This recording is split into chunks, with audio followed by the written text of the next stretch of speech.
Hello guys, welcome back to Trading for Beginners, and in this video I'm going to talk about how can you sign up on Spriggy Pocket Money application. So without any further ado, let's dive right into this exciting video. Now, in order to sign up on Spriggy Pocket Money, you just simply have to open any of your browser or the Spriggy application. Then after that, simply open the Spriggy and then you will get this home page. Now into here you will get a bunch of options into this page.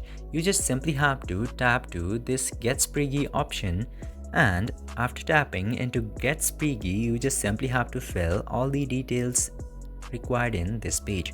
First of all, we have parent details, which includes parent's first name, surname, email address, mobile number, and date of birth.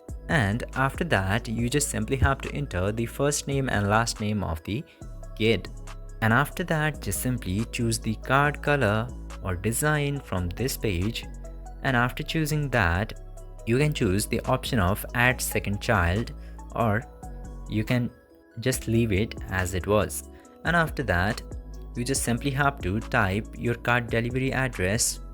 If you have any referral code, you can enter into this tab. Then after that, check this box for I agree to the this many policies and tap to Get Spriggy. And after tapping into Get Spriggy, after filling all these details, you will successfully be signed up, and they will make sure that your request is genuine and they will send the card into your address. I hope this video was informative for you. If yes, don't forget to like, share and subscribe to the channel to never miss another update. Thank you for watching the video.